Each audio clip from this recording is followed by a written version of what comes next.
lesson, I'm going to try stuff a little different. I'm going to try to use some of the stuff on the computer.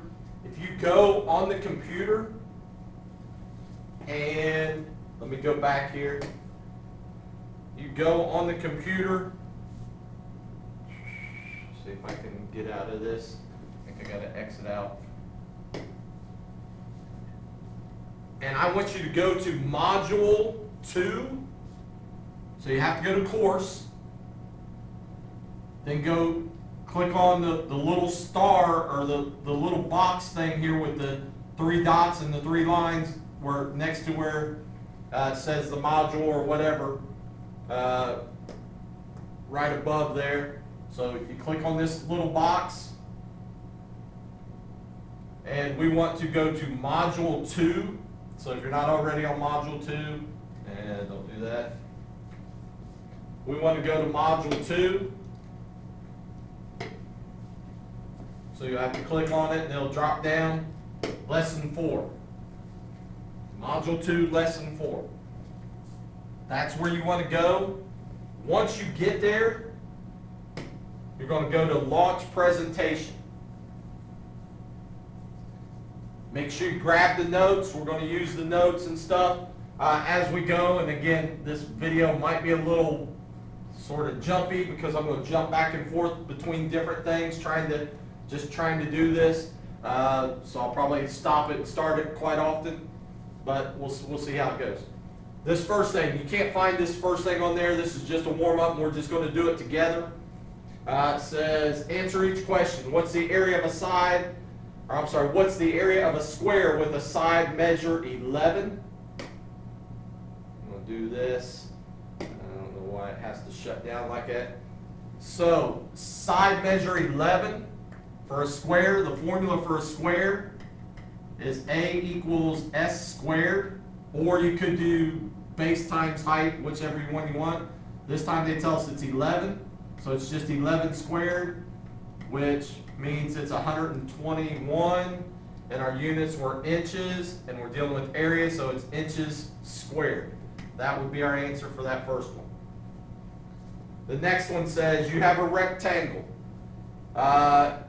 with a perimeter of 60 feet, and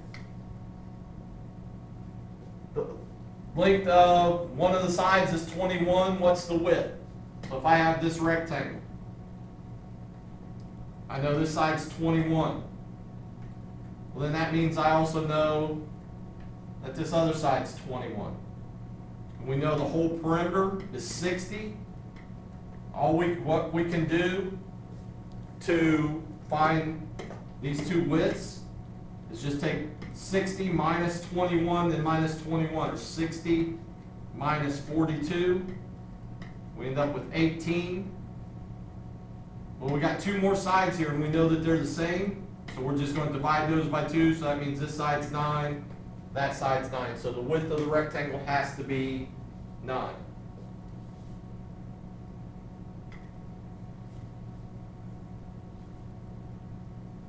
don't know where that went. Next one.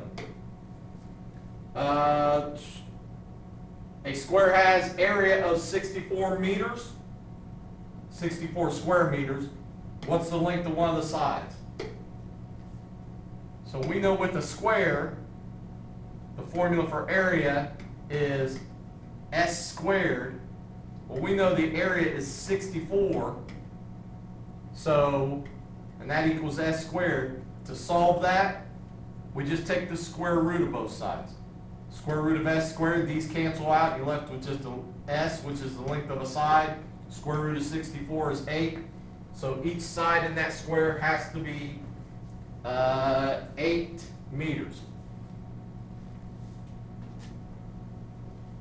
The next one says a rectangle has a length of 12 centimeters and a width of 7.5 centimeters.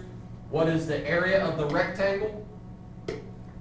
Well, the formula for area of a rectangle is just area equals base times height, or length times width, whichever one you want to use.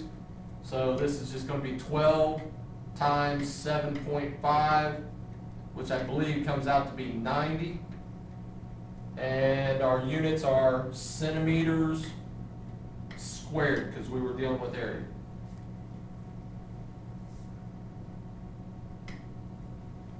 And the last one, a rectangle has an area of 120 square feet and a width of 3 feet. So again, I'm going to do this. Area equals base times height for a rectangle. We know the area, we're going to replace the A with 120. And it said length, I guess I should have used length times width because it's using length and width. And it's got a width of 3 feet, so L times 3. Well, to solve for L, we just divide both sides by 3. These cancel out. You're left with L equals 120 divided by 3 is 40. Now we were dealing with area, but our units aren't square units because we're just finding the length. So it's just 40 feet. And then hopefully we can check our answers here, see if we got them right. Show the answers. First one, 121 inches squared. Second one, 9 feet. Third one, 8 meters. We said that. 90 centimeters squared. We said that. And 40 feet. So we got them all right. Now, on the notes, you're going to have to follow along carefully. And on the notes and on, you'll fill in some things. I'll try to tell you as we go along what to fill in and where to fill it in. It's a little confusing, but we'll figure it out. So if you're on the presentation, you can go to just down here at the bottom. It says next resource. We're on slide 2 right now. You can see it says 2 of 26, and I'll try to tell you what we're doing as we go along through and which slide we're on so that you can sort of try to stay with me.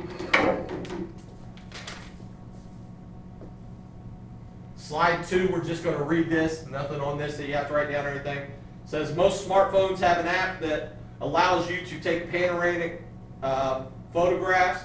To take a panoramic photograph, you move your camera slowly in a straight line. Moving your phone in this way is called a translation.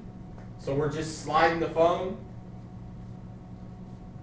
In order to have your friend appear in the first and last frames of the panoramic photo, have your friend run in a circle. So your friend's running around this circle, and you're just moving this phone side to side.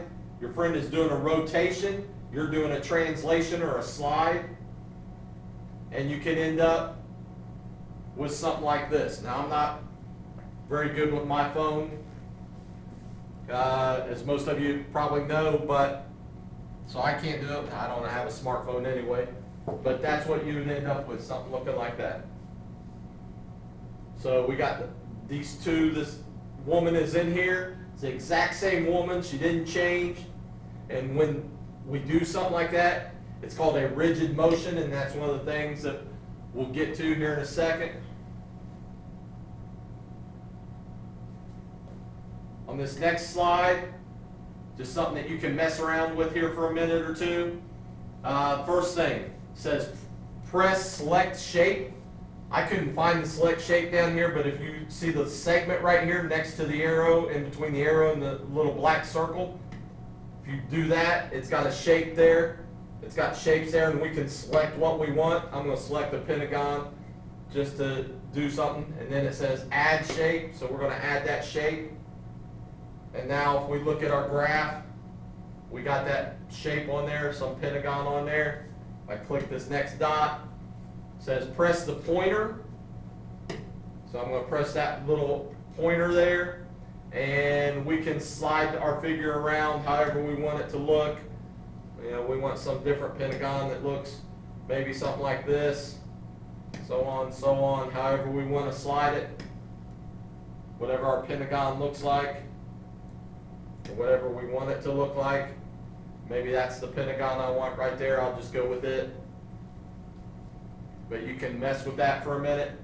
Then the third thing says press the add transformation. That's right here where the plus sign is.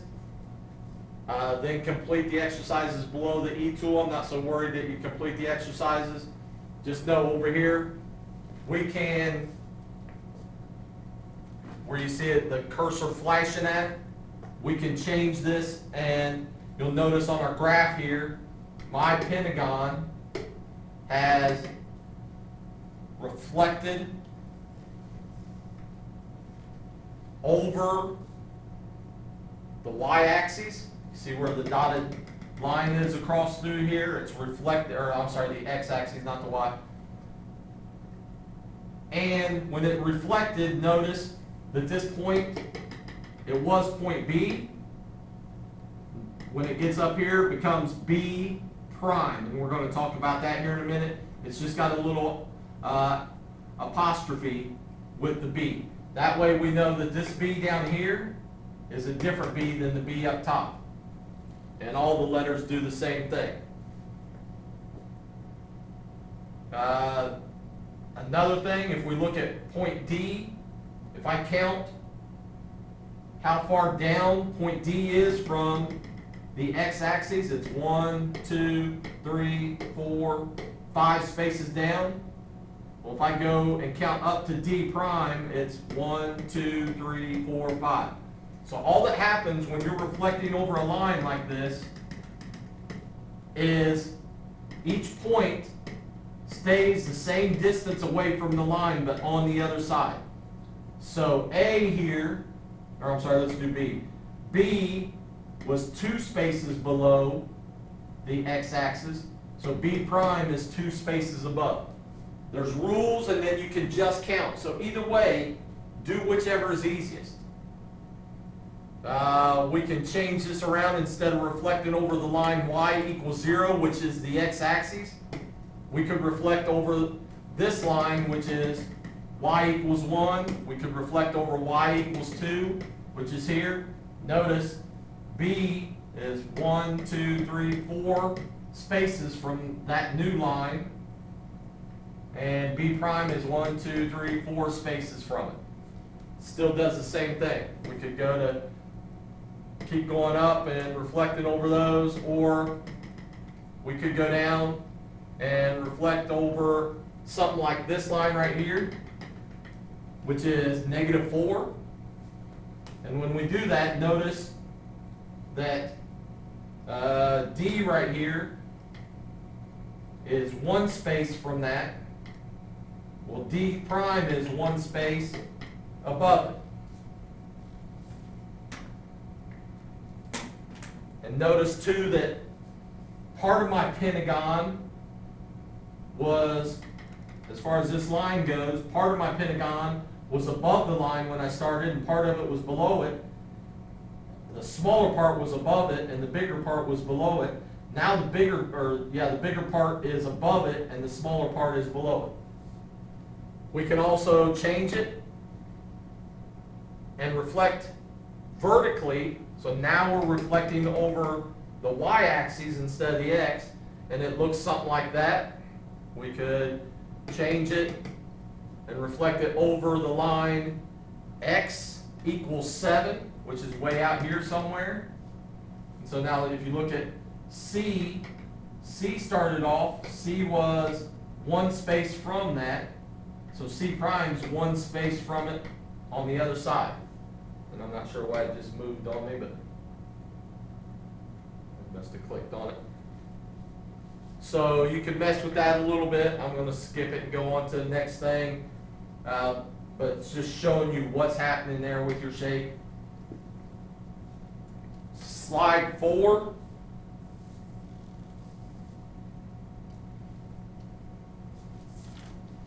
On slide 4, you're going to fill in some of your notes here. You're going to fill in transformation, which is the very start of the notes. So fill in what you need to. A transformation is a function that takes points in a plane as inputs. So you're putting something in, you're starting with something, and gives other points as outputs. The original shape is called the pre-image.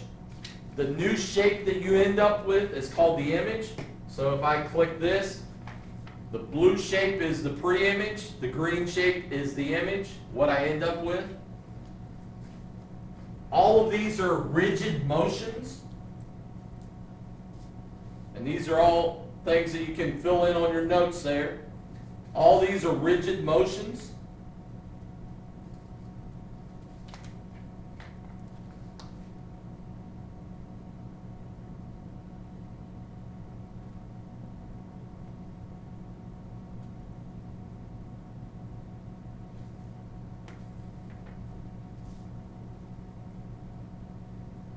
And when we change that shape, notice A in the new shape, if we look at the blue shape and it's got A, in the green shape, that point is labeled A prime, or in the image, it's labeled A prime. So on your notes there, it's going to be a transformation, that's what goes in the first blank. That says in a transformation, the original geometrical figure is called, the second blank is pre-image, and then the third blank is image. Then it says a transformation can change the position, size, or shape of a figure. It can be indicated by using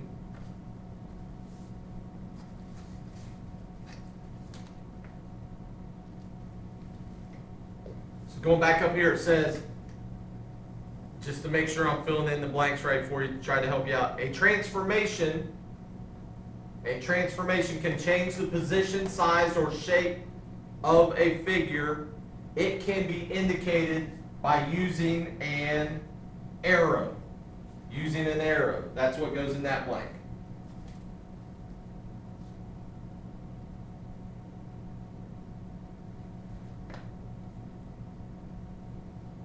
So it's just using an arrow. I think I actually wanted something different there. Prime notation. Prime notation is just when we change it from triangle ABC with the little arrow to triangle A prime, B prime, C prime. So all the new letters, all the new points of the new shape or the image have primes on. We go down here. This is the next thing. A reflection.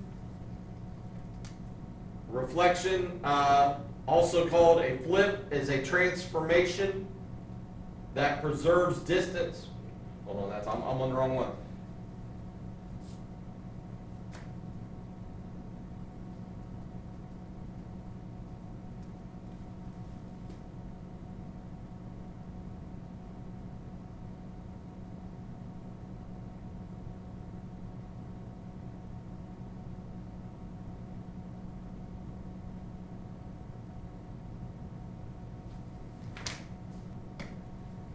All right, we're going to try it. This is going to be something a little different. We'll try it.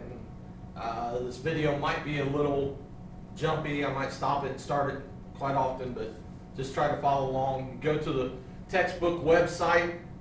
So if you get on there, you're on this page, you go to course. And I happen to be on the round 1 class. It shouldn't make any difference which class you're on because they're all going to be set up that same way. What we want to do once you're on course, you want to make sure that you're on module 2. So you click on this. We want to be on module 2, which I'm already on, module 2. And I want to go down and I want to be on lesson 4. So module 2, lesson 4. So up here, right next to that little box, it should say module 2, lesson 4.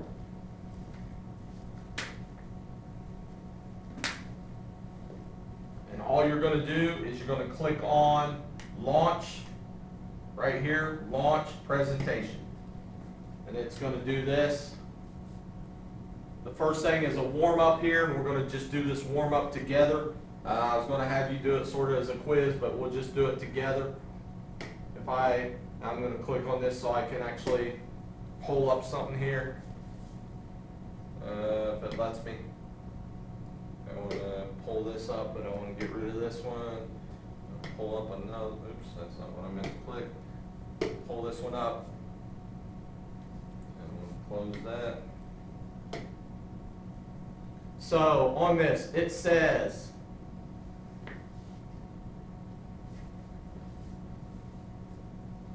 what is the area of a square with the side measure of 11? So if we have a square and one side's 11, that means all the sides are 11.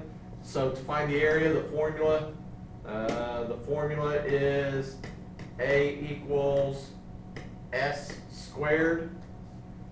So it's just going to be 11 squared, which is 121. Sorry, this pen doesn't like me. 121. And we got to make sure that we have our units, and it's going to be inches squared. So 121 inches squared is the answer to the first one. Second one, a rectangle has a perimeter of 60 and the length of 21 feet. What is the width of the rectangle?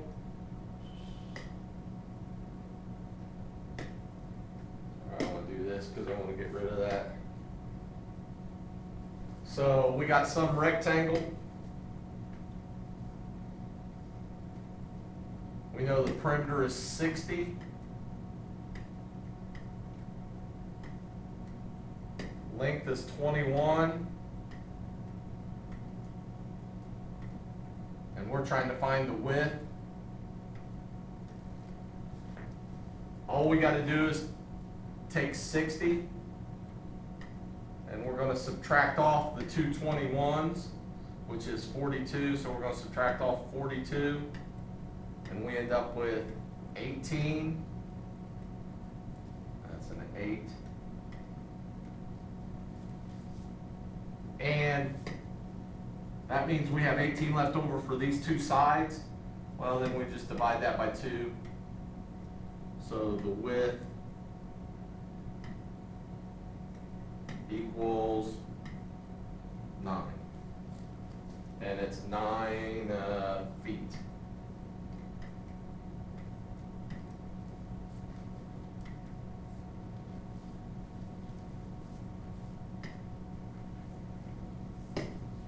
Next one says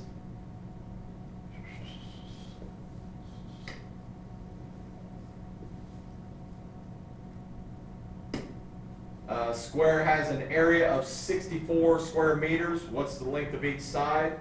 Remember, the formula for area of a square is just S squared.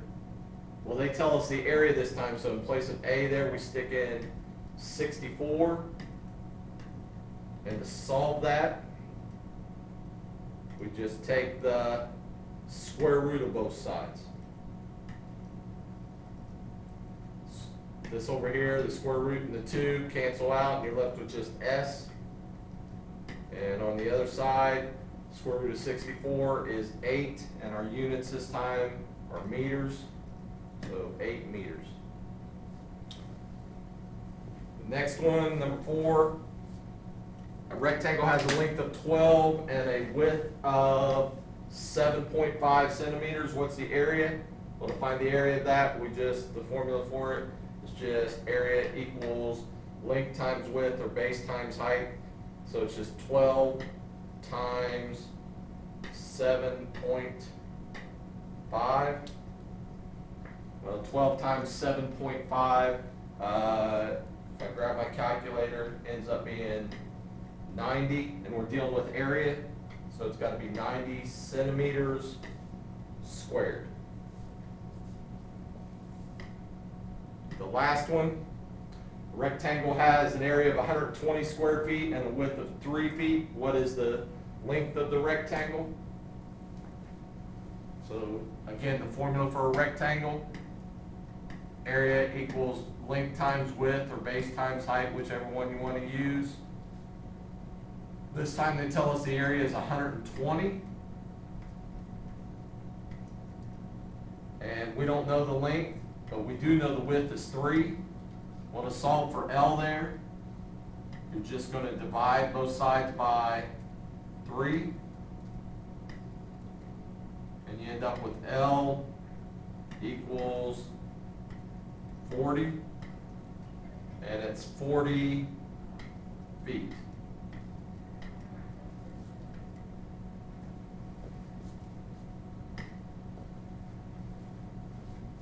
if you, as we're doing this, down here at the bottom, you'll see it says next resource. All we're going to do each time is we're going to go to that next resource. This one is launch the lesson. I'm going to make my screen big again here.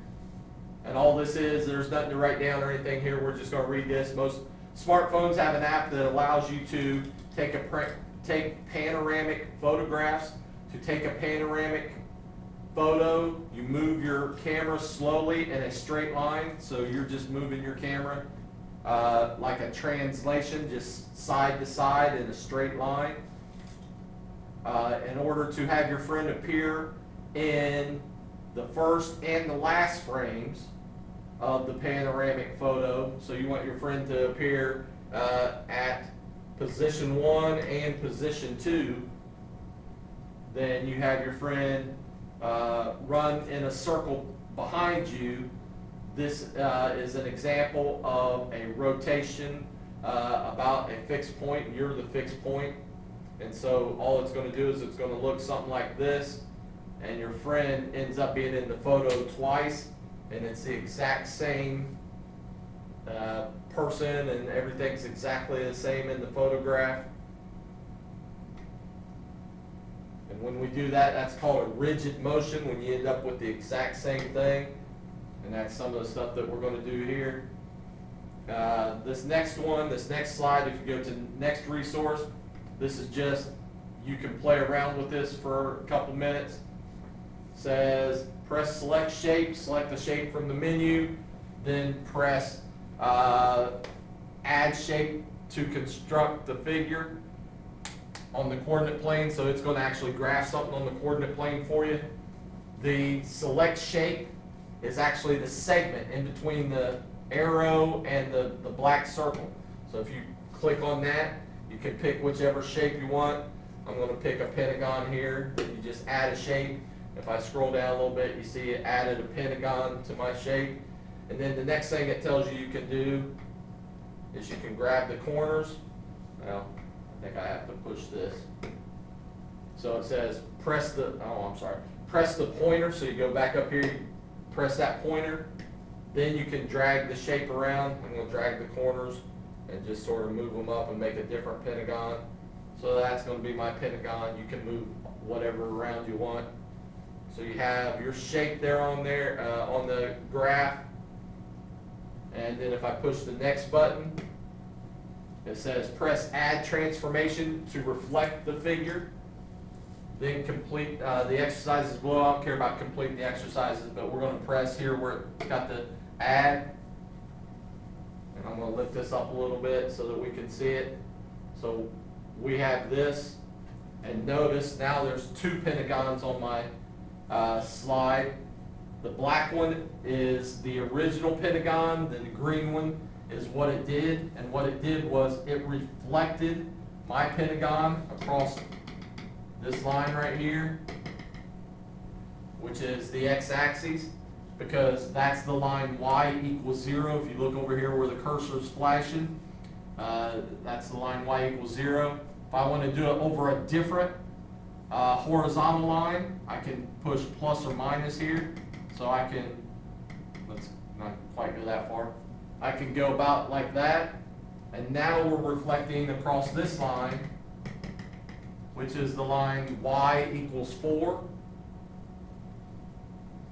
When you're doing this, when you're doing reflections, if you're just doing it across the line or across the x-axis or across the y-axis, a lot of times it's just as easy, instead of using the rules, to just count. If I look at B here, B is at 4, 0. Well, if I start counting 1, 2, 3, 4, up to that red line, what I'm reflecting over, B prime should be the same amount of units on the other side. 1, 2, 3, 4.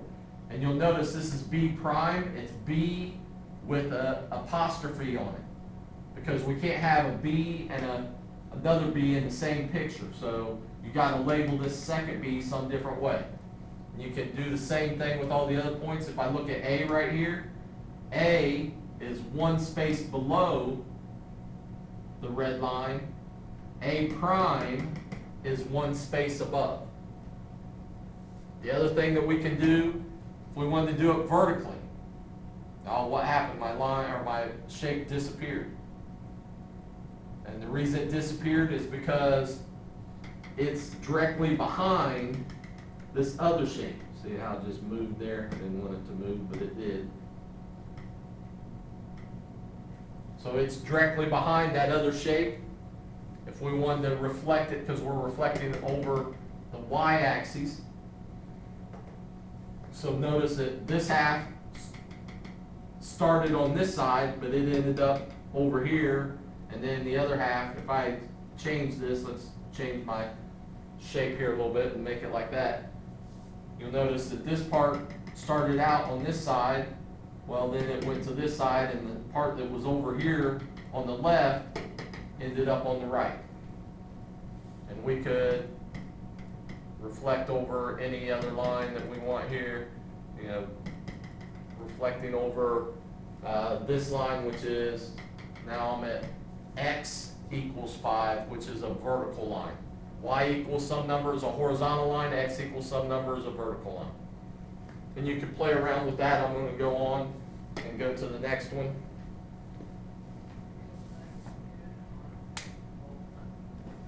This is where you're going to start filling in the notes. I'm going to try to explain to you the blanks to fill in. You're going to fill in the whole first page on this slide. So it says a transformation. So the first blank is a transformation, or transformation. Transformation is a function that takes points in the plane as inputs, so whatever you're starting with, the inputs, and gives other points as outputs, what you're ending up with. In a transformation, the original geometric figure called the pre-image, that's the second blank,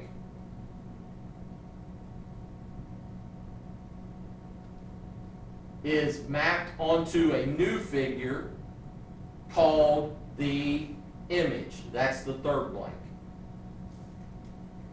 So all they're saying is this. You're just taking the pre-image. The pre-image is what you're starting with, here with A, B, and C. That's the blue one. And we're moving to the green shape, which is the image. And notice when they name the image, it's A prime, B prime, C prime.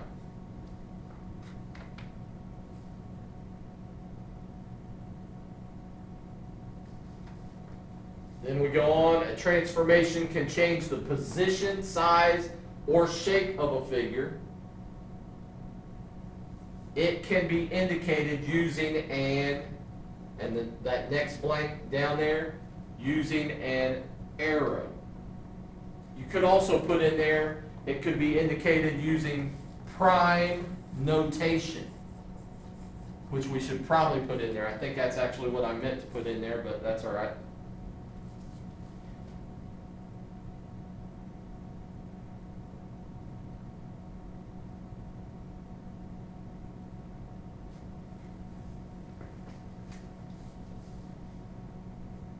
The next part says a blank, a rigid motion, also called, and I left some of this out, a congruency transformation or an isometry is a transformation that preserves distance and angle measure. So the fifth blank is a rigid motion, also called a congruency transformation. It is a transformation that preserves measures and angles. That's the third thing down there.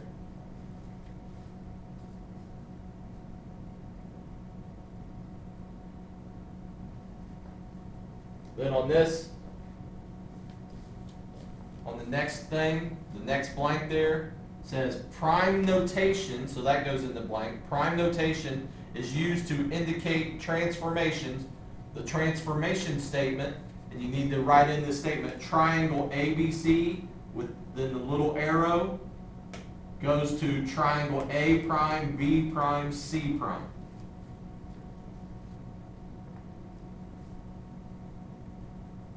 Tells you that A is mapped to, so A is mapped, or A is changed to A prime, B is mapped to B prime, and C is mapped to C prime. So what you're putting in those blanks is A prime, B prime, and C prime.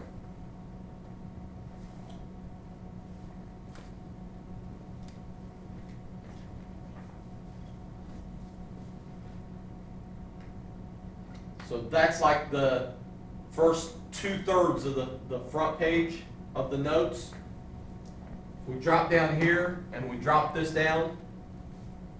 Right where it says reflection, you can see it says reflection on your paper. We're going to fill in the blanks on this. A reflection or a flip, so that goes in the blank, is a transformation in a line called the line of reflection. So that's the second blank, line of reflection. Each point of the pre-image, so that goes in the third blank,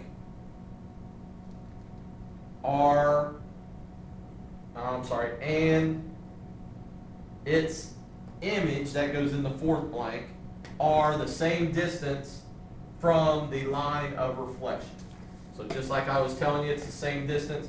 If I count from C over to that purple line, that's going to be the same distance as from C prime to that purple line. So in the blanks where it says reflection, you're going to have flip, and then you're going to have, in the second blank, line of reflection, then you're going to have pre-image in the third blank, image in the fourth blank, and then in the fifth blank is line of reflection.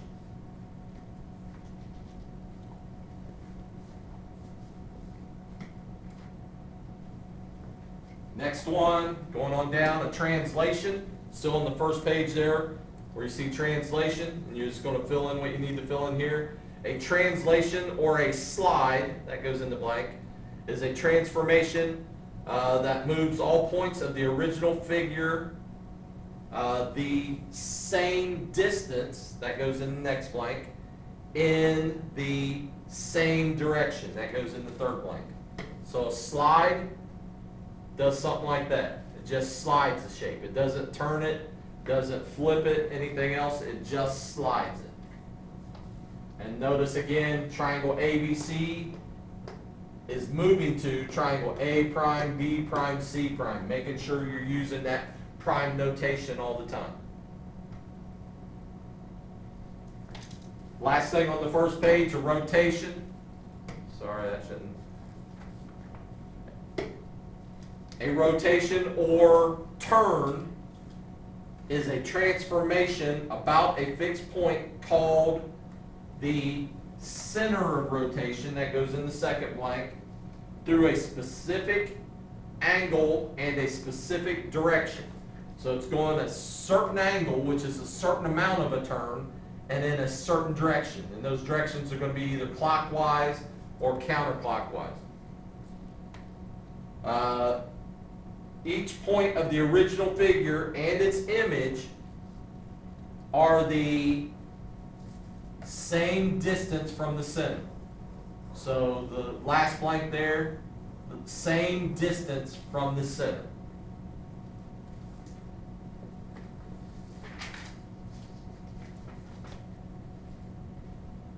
If I go too fast at some point, you just have to stop the video and you can fill it in, whatever. If you flip over to the back side of the first page,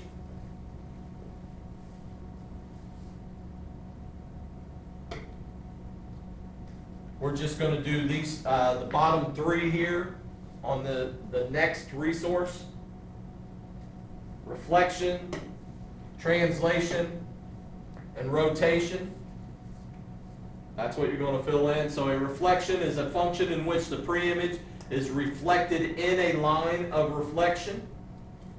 A translation, remember reflection is a flip.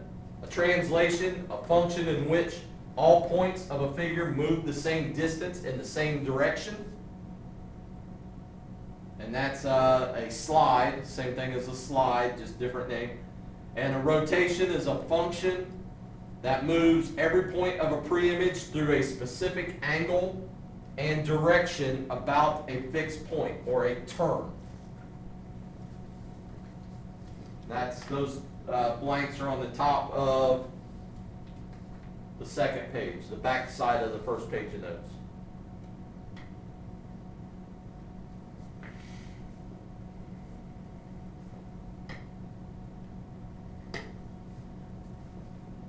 Next thing, example one. Example one's not on your notes, but just follow along.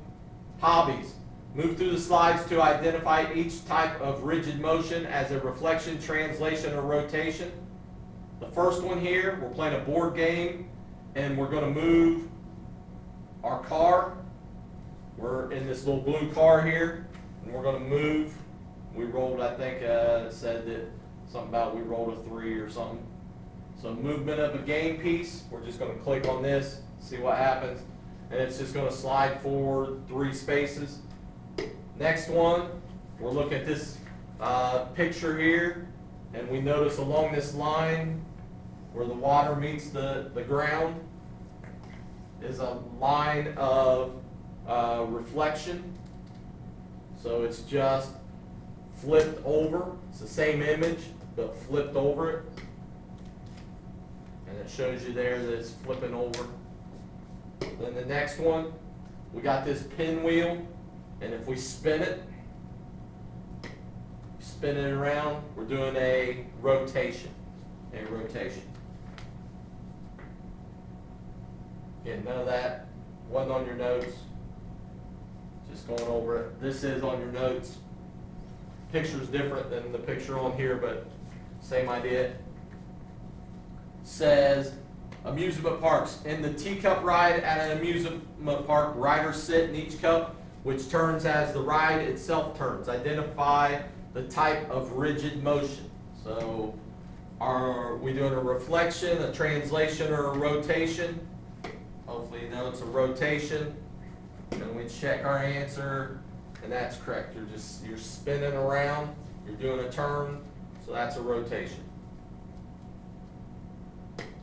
Next one, slide 8. Some more examples here as they pop up. Expand to identify the type of rigid motion as a reflection, translation, or rotation. If we look at part A, you got to be careful on some of these because this sort of looks like a translation or a slide. Or, I'm sorry, this one sort of looks like a reflection, looks like it flips over, but if you look at the points here, they don't quite match up. So all that's happened here is it was a translation or a slide. They just slid the blue one over to where the green one is. B, you can see the little moon shape. The moon shape was a reflection. Then C,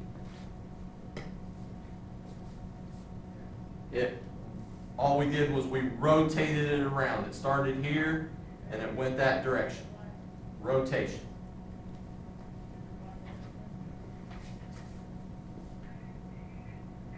So just rotate it around that way. Next one.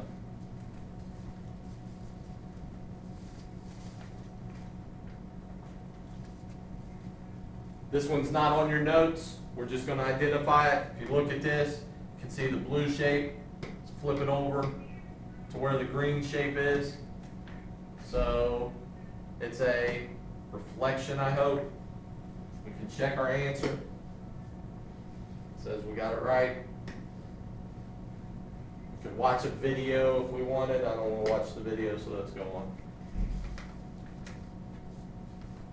On these checks, you can go through and do on your computer. I put them in there as assignments, so you can go through and do that. And we're just going to do them together. start an assignment, you just click on start assignment and it's going to ask you questions. In the game of checkers, players may move their pieces on a diagonal. Identify the type of rigid motion as a reflection, translation, or rotation. Just going to go down here and check. We're just sliding it, so that's a translation. Scroll on down, it should say next question. We click on that. This time, looks like we rotated it around. So rotation, we turned it. Done. Submit assignment. And if we go down here, it should say view score and details, and we look up here and it'll tell us if we got them right or wrong. Looks like we got them both right, so we go into the next one.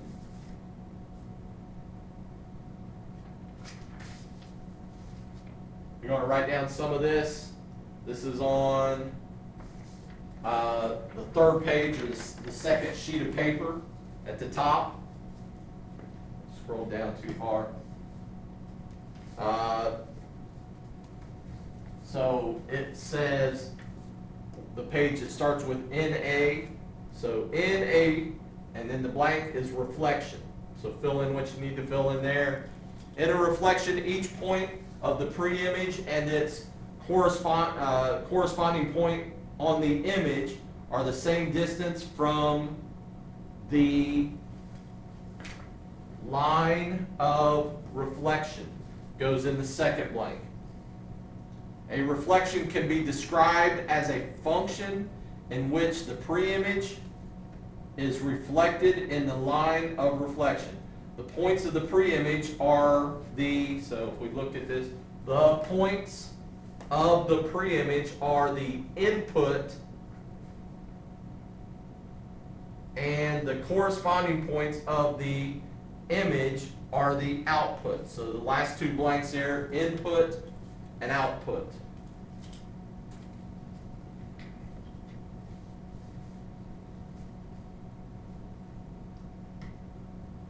Then if you go down where it says key concepts, you can see I just put in key concepts, reflections in the X or Y axes. So under X axis, it says to reflect a point in the X axis, you multiply its Y coordinate by -1. And if we look at the X axis, you multiply its X coordinate by -1. And if we go on down to where it says symbols, make sure you fill in these points.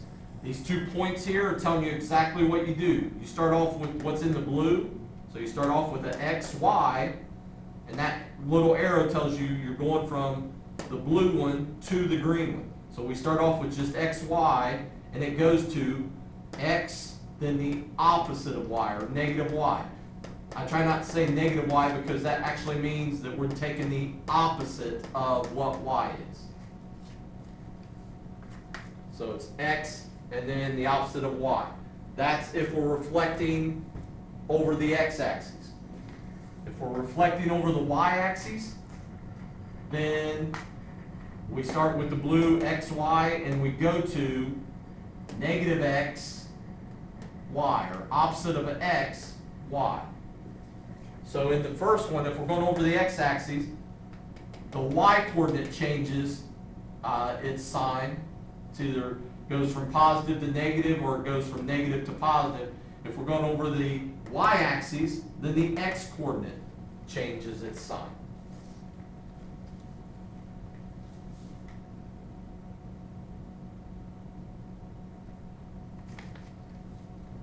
We're going down here.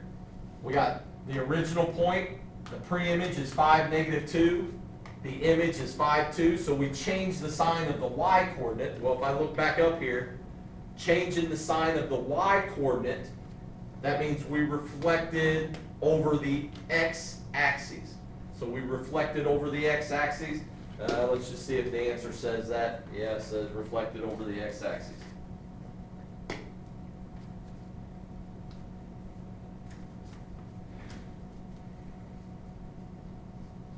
On your notes, there's a couple examples there on the notes that I don't have on my presentation here. So I'm going to switch this up and I'm going to do this just real quick. So we just have these two problems and I'm just going to do them real quick. If we're reflecting in the x-axis, remember that means you're multiplying the y-coordinate by a -1, or to use the rule, you're doing xy goes to x negative y, or x the opposite of y. So this point here, the x is going to stay the same, -2, and the y, we're just going to change the sign of it, or multiply it by a -1. So the point the new point that we get if we reflect that in or over the x-axis is -2, -7. If we reflect over the y-axis, then that means the x-coordinate changes its sign. So this is just going to be -5, and the y is going to stay the same. That's our image. So again, remember, this is your pre-image. That's your image. Pre-image is the original, image is the new. All right, jumping back to the presentation or the lesson on the computer. At the bottom of your notes there, right after those two examples, it says just count the spaces from the line of reflection. So if we're doing something, we can to show it on the graph, we can just count the spaces. So if I'm looking at B here and I want to reflect it over the x-axis, if B is 2 spaces below the x-axis, then B prime is going to end up 2 spaces above the x-axis, right there. A is 2 spaces above it, so A prime is going to end up 2 spaces below it right down there. C is 1, 2, 3, 4, 5 below it, so it's going to go 1, 2, 3, 4, 5 above it. C prime is going to end up there somewhere. And again, we could use the rule. You do whatever's easiest for that certain problem. If they give you a graph, it's probably going to be easiest to just count. If they just give you the points, then use the rule. So here we have this. We know that we're using this rule. And if we're using this rule, and it looks like I already drug them in here. Thought I'd done away with that, but apparently I forgot to change it. So these were here. I'm going to drag them back out. For B, we're just changing the sign of the y-coordinate. So for B prime, 2 is going to stay there. And we change the sign of the second one, which is -2, so it's going to become a +2. So our new B, our B prime, is 2, 2. C, the 4 is going to stay the same as the x. And then we change the sign of the y-coordinate. It's a -5, so we change it to a +5. And we should be able to check our answer, but it's not going to let me because I forgot to reset it. So that's what we got there. And there's our answer, so it's correct. We could go on down here, you see what the picture looks like. If we were going over, this one is if we're going over the y-axis. Go on to the next one.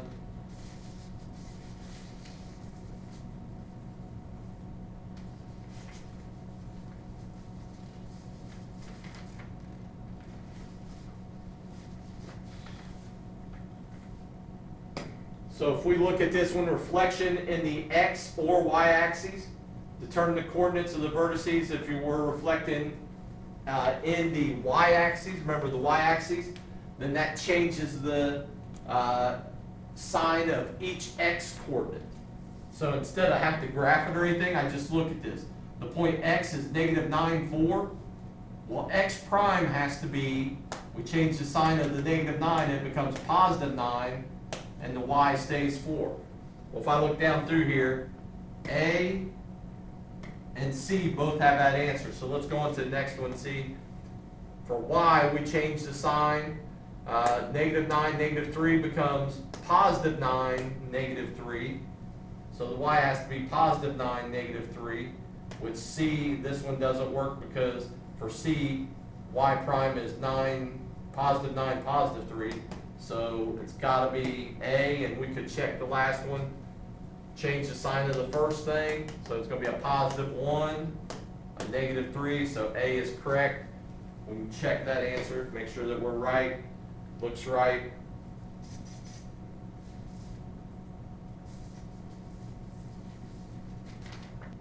And I'm sorry I was messing up because I wasn't telling you. These last two examples were on your notes there. This is example extra 3. So on there it says triangle X, Y, Z, and it gives you all the coordinates there. You're just going to fill in this answer right here that I just checked. Just fill that in the blank there. And the previous one, A, B, and C that we did, it was on there also. Just fill it in, it'll be all right.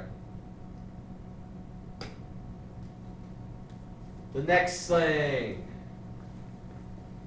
is a check. Hopefully this pops up here in a second. On this check, you scroll down, start assignment. We're just going to do this real quickly. Triangle JKL has coordinates, and they give you the coordinates. Determine the coordinates of the vertices of the image after reflection in the x-axis. Remember, if you're reflecting over the x-axis, then that changes all of the y's. So if I look at J started off being 2, -8. Well, then J prime is going to have to be 2, +8. If I look down through here, there's only one of these that has J prime is 2, +8, and that's letter A. So I'm going to click on that and just hopefully that's the right answer. Gotta scroll down here. Done and review. We'll see if we guessed and got it right. So yeah, we got it right. We'll go on to the next one. Translations. So where you see translations there on your notes, it says translations and slides.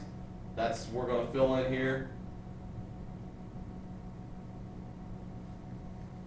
And we already wrote down the definition of a translation, so that's not on there because we wrote it down at the beginning. So a translation is a function in which all the points of a figure move the same distance in the same direction. This is the second paragraph here is where we're going to start filling in blanks.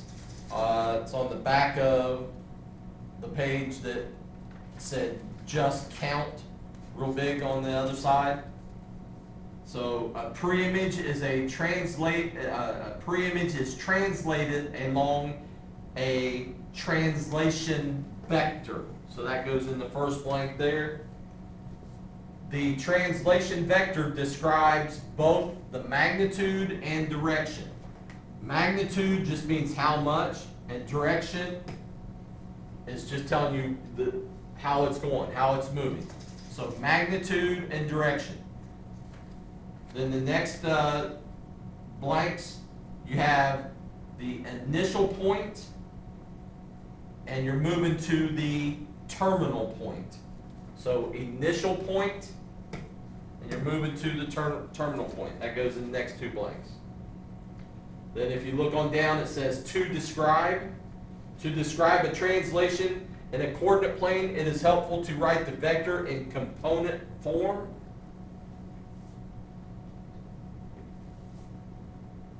A vector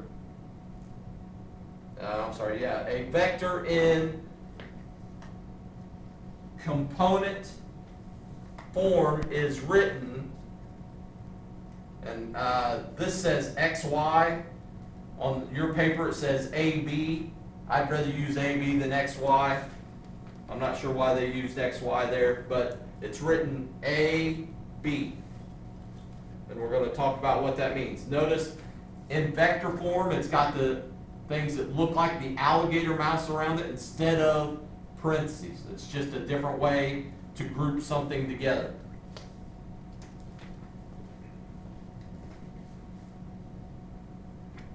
So this is real key on these vectors. Knowing how to write them and stuff, making sure you know how to write them. There's going to be a couple different. So when you're doing translations, a couple different ways it could be written. If we're taking some point,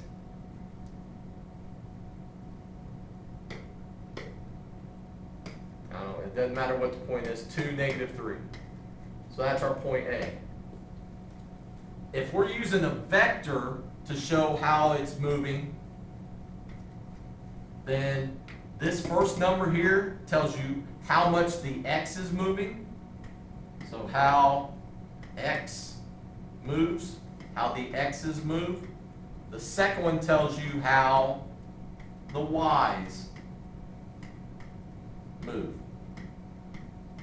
So if it's something like this, and again, not parentheses, it's just these little sort of alligator mouth looking things. If it's like 5, -2, the x tells you either you're moving left or you're moving right. If it's positive, you're moving to the right. If it's negative, you're moving to the left. The y tells you up or down. Another way that we could write this is in this form, sort of like we did with the reflections. The original point xy goes to this new point, and the new point is the original x plus a, and the original y plus b, where this is the a, whatever's in this first spot here, and this is the b, whatever's in that second spot. So a couple different ways we could do it. If we're going to use the vector 5, -2, and that's how we're going to translate or slide our point here that we have. All you're doing is you're taking the x coordinate and you're adding 5 to it. So a prime is going to end up 7. And we're taking the y coordinate and we're adding -2 to it. So we got -3 and -2. Well, that's going to put us at -5. So our a prime is going to end up at that location. So this is one way to write how you're translating or sliding something. This is another kind of notation for the same thing. They mean the same thing. So this, if I rewrote this one over here, it would say x plus 5, comma, y minus 2. All right. So this and this mean exactly the same thing, just written 2 different ways. Make sure down at the bottom of your paper there, in your notes, says to translate along, add a to the, you add the a to the x coordinate, that goes in a blank, and you add b to the y coordinate. Then right below that at the bottom of that page it says symbols, and then it says vector. And vector is just how much x coordinates move to how much the y coordinate moves. And then we have it written with what's right here on the notes, or right here on your screen on the video, right next to symbols. So this right here, make sure you fill that in. XY goes to x plus a, y plus b.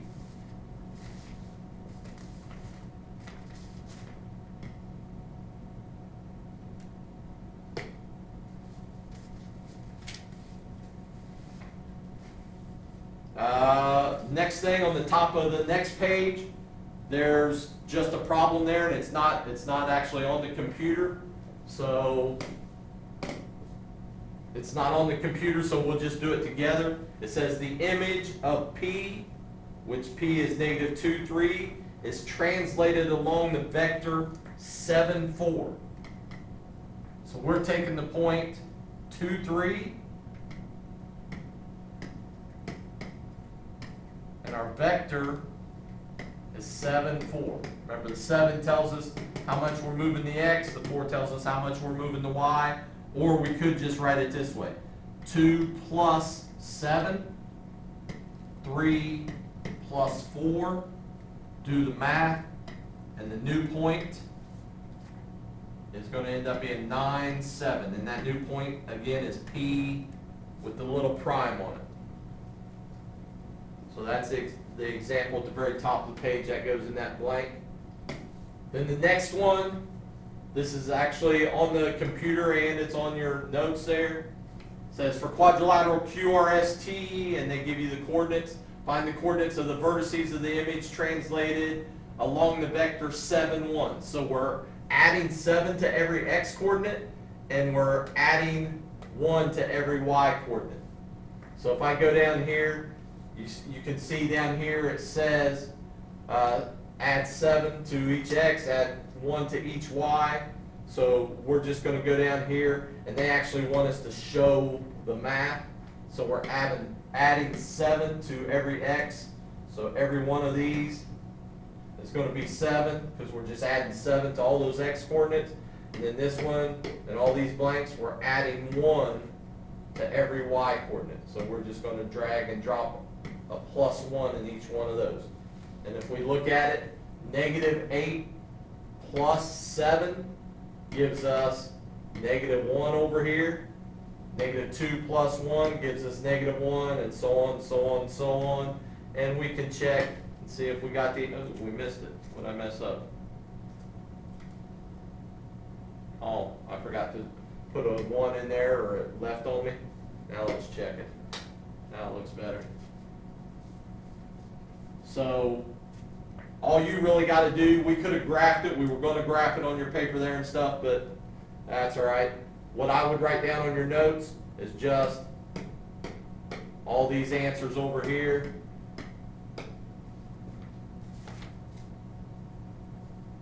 Just write them in there somewhere in the paper so you know what you were doing. You can write it all in if you want. Stop the video and write it all in. I don't care. Next one, extra example 4, down at the bottom of that page.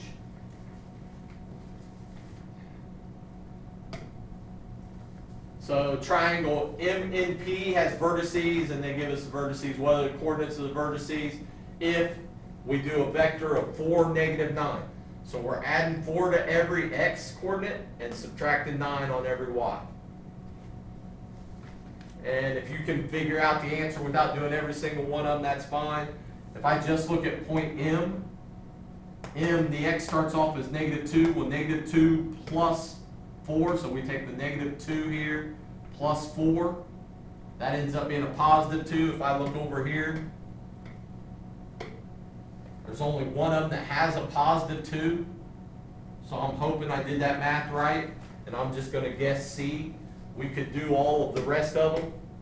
You'd have to do all the rest of them if it wasn't a multiple choice, but in this case, let's just check it and see. Looks like we got it right.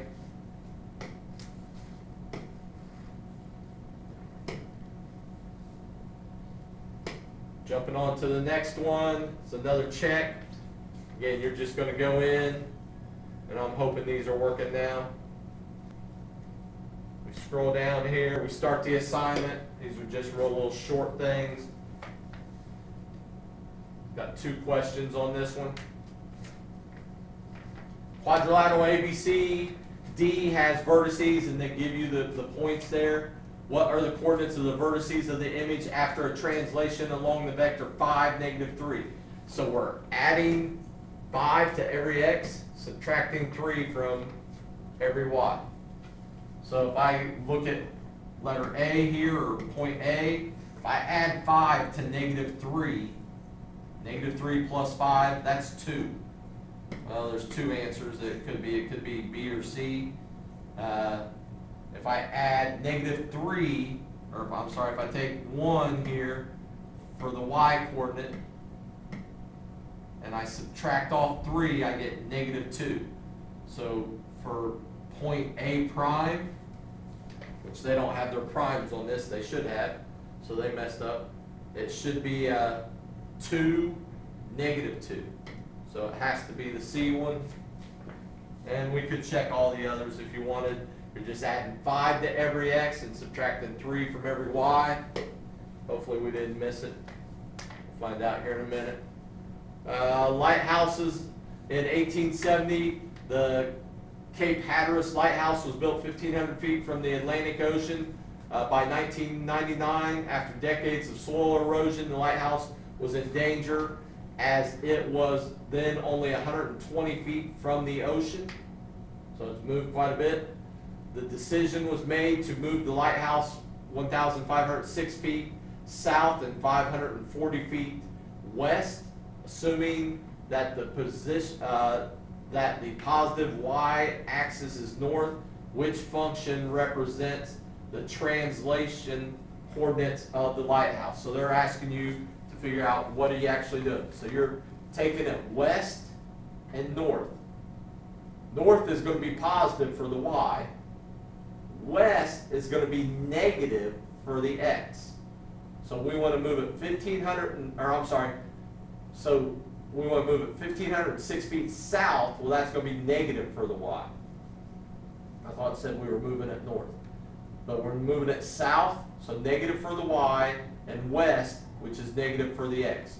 So we should be subtracting 540 from the x and subtracting 1,506 from the y. So subtracting 540 from the x and 1,506 from the y, that looks like letter B right there. Come on. Submit assignment. Scroll down. And it looks like we got them both right, so that's good. Let's jump on to the next thing.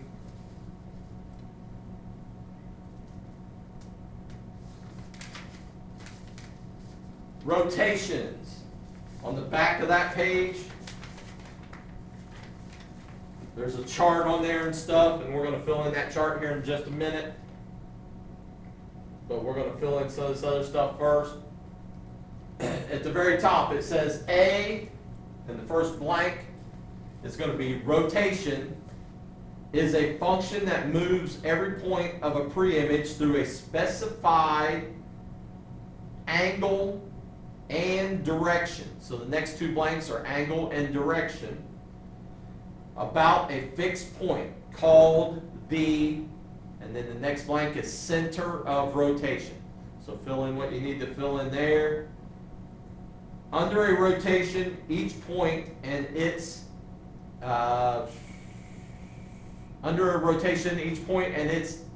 image are the same distance from the center of rotation. In this lesson, you can assume that the original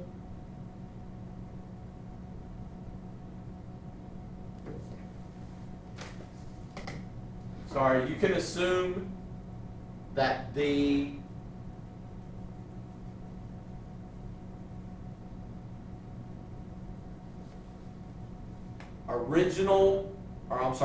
origin, not original, confusing myself, origin is the center of rotation. So you can assume that the origin, we're always going to be rotating about the origin. That's the center of rotation. The specified angle is called the angle of rotation. That goes in the last blank there. Then we got this little part. The direction of a rotation can either be clockwise or counterclockwise. It can either be clockwise or counterclockwise. In this course, you can assume that all rotations are counterclockwise unless stated otherwise.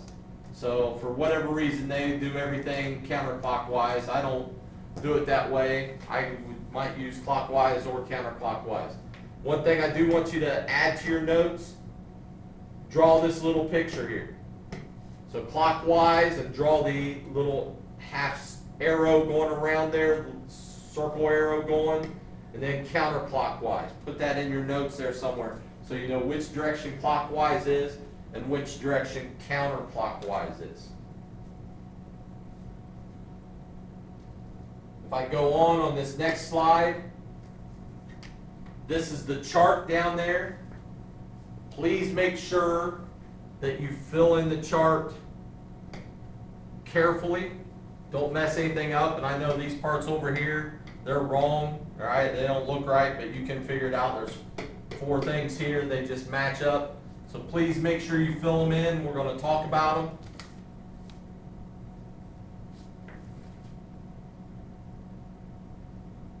The first one is 90 degrees clockwise. Notice on 90 degrees clockwise, it's saying XY, that's the original point or the pre-image, goes to Y negative X. So it switches the 2 numbers, switches the order, and then it changes the sign of the new second number. And all of these do sort of that same thing. So I'm not going to go through them all. You're just using these rules. When you're doing a rotation, find all your coordinates that you're moving that's in the rotation, and then do the rule, whatever rule it is that you're using, to each one of them. Then go back and regraph those points. Don't try to do it all at one time. Find all the new coordinates, all the coordinates of the image, then go back and graph it.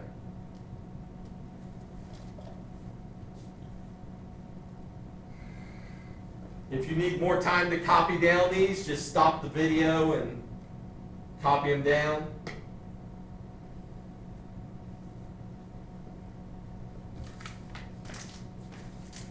We go on to the next page, example 5. We could graph example 5 there and stuff. I'm not going to do all the graphing and everything since it's this way on your computer. Says you have this parallelogram with those vertices. What are the coordinates of the vertices of its image after a rotation of 180 degrees about the origin? If I go back to the previous one and we look at the rule for 180 degrees about the origin, notice that they didn't say which direction, because for 180 degrees the direction doesn't matter. If we look at these 2 rules here, the rule's exactly the same. You leave the numbers in the same order, you just change the sign of both of them. You take the opposite of both of them. It doesn't matter if you're going clockwise or counterclockwise. So we're just changing the sign of all of the coordinates. So if I look at this, F prime start off being 2, 1. It's going to end up being -2, -1. G prime is going to be -7, -1. H prime is going to be -6, +3. And J prime is going to be -1, +3. So we're just changing the sign of all of them. And they got the rule right here for us. So if I look down here, changing the sign of each one of those, so that's going to become a -6. That -3 is going to become a +3. The 1's going to become a -1. And the -3 is going to become a +3. And these are the answers that you can write down right there on your notes. I'm going to check my answer, see if I got it right. And yes, it looks like it. So just fill those in. That's all you're doing. Using the rules. Just look back at the rules, figure out which one you're using. Extra example 5 is right below that.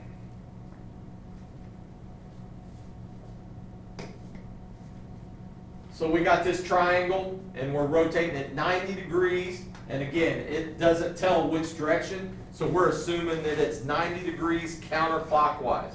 So I look back at my chart. If I go back a couple of slides here, 90 degrees counterclockwise is this one right here. So we switch the order and then change the sign of the new first number. Switch the order and change the sign of the new first number. And they probably got the rule right over here for us. I'm sure they do if I get to the right slide.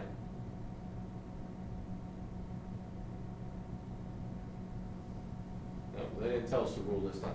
So we switch the order. So let's do Q, 4 and 5. We switch the order, so it's going to become 5, 4, and we change the sign of the first number. So Q prime is going to be -5, 4.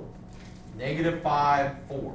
And if we look down through here, The only one that has -5, 4 as Q prime is B. I hope we're right. It says we are. Next one.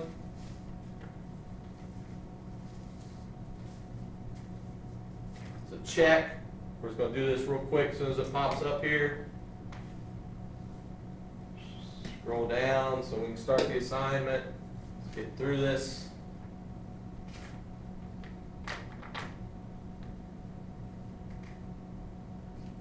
Determine the coordinates of the vertices of the pre-image after a 270 degree rotation about the origin. So again, we're going 270 degrees counterclockwise.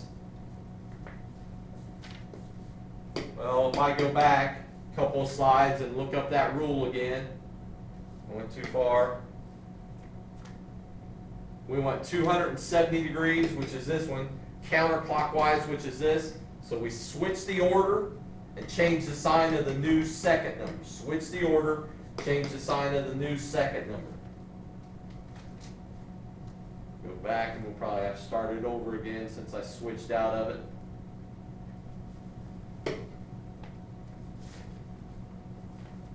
So switch the order of the numbers and change the sign of the second one.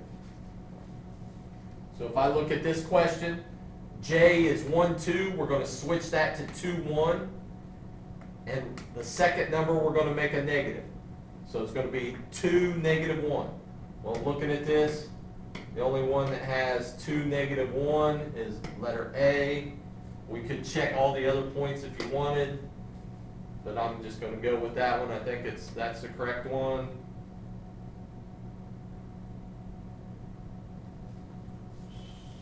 It didn't even let me finish that. I wonder what I did wrong. Let's go back and see if it will let me go back.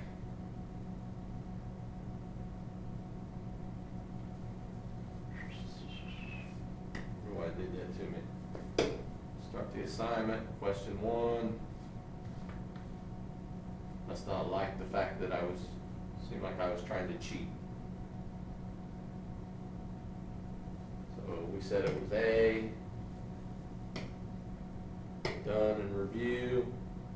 Submit assignment. Let's see if we got it right. And it looks like we got it correct. Now let's go to the next thing. Last thing on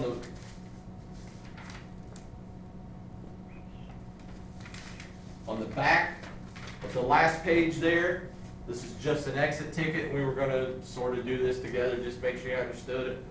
Which rigid motion is shown in the diagram? So looking at this diagram, which rigid motion? Remember, rigid motion just means that when you move the shape, it doesn't change what the shape is or what the size of it or anything. It just moves it to a different position. This one looks like that we took the shape and we flipped it over, reflected it. So that I would say is a reflection. Translation moves B from -6, 2 to B prime is 3, 1. What is the image of XY under this translation? So what they're asking you there is what vector. So what did you do? Well, if I went from, if this is a translation, just a slide, if I went from -6 to 3, that means I added 9. So the first number in the vector would be 9. And if I went from 2 to 1, for the y's, I subtracted 1. So my vector would be -9, or I'm sorry, +9, -1. What are the coordinates of -3, 7 after a counterclockwise rotation of 90 degrees? So again, you look up the rule, and that's going to tell you that. I'm not going to look up the rule right now. You can look it up. And remember, it like switches them around and changes one of the signs. So look it up, and we'll see what it is here in a second. What's the image of A, -4, 9, when it is reflected in the y-axis? If it's reflected in the y-axis, then that just means the x changes signs. So it's going to end up being +4, 9. up here, the rule, I didn't look it up, I was being lazy. The rule is you switch them, so you switch the X and the Y, and change the sign of the new first number. And it looks like we got everything else right. That was a reflection. The last thing here, this is your assignment.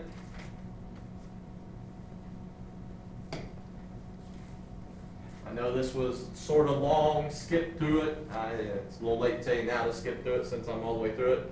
But that's your assignment. Again, please make sure you're turning stuff in.